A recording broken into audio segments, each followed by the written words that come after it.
Muhammad allegedly lives in the beginning of the 7th century, right? 576-632. We have to have documents that are from at least the middle of the 7th century or the later 7th century. We don't have them. We have Bukhari's writings and the Sirah, which are much later.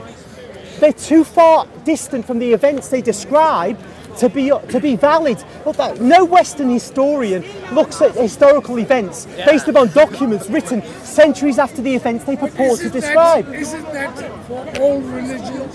Peter and Paul. No, not ours, not ours, not ours. Our documents, our Gospels, our letters of Paul are written within a few decades of the events they purport to describe. So, for example, Matthew's Gospel written within 15 to 20 years of Jesus' death. So I'm focusing on this now, which is worse than many religions. The Jews have this problem as well. Jews have a big problem like this. But we're talking about Islam right now. I think that the main issue is for other religions is that they have a text, and that's all they have, a paper, and they believe that that's the original. How do you know that paper is the original? Well, nobody's got the original. The Muslims don't. We don't. Nobody has the original. What we have is transmitted orally. That's you don't have that.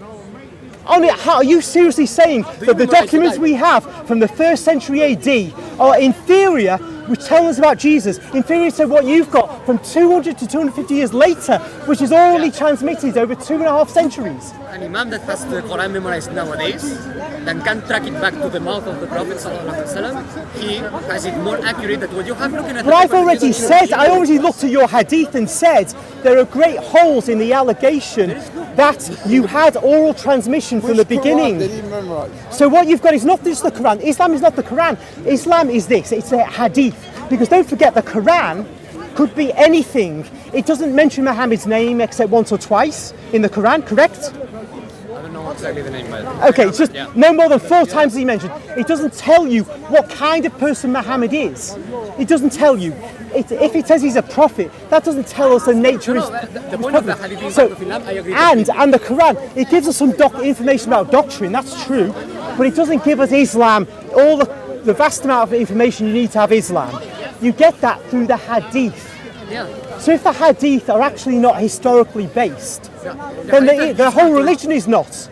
The hadith are useful to understand the Quran because many things we don't understand. Allah says in the Quran, pray. I agree, but if the hadith are not historically authentic, then there's a problem. And you say they are because you trust that a man can transmit to another man orally over a quarter of a millennium, and it's still trustworthy. Whereas when anthropologists look, say, at West African oral tradition, it doesn't transmit accurately. There's a complicated way of oral transmitting. That's why the hadith that Bukhari disposed of are disposed of, because transmitting orally means you craft the hadith, you reshape them.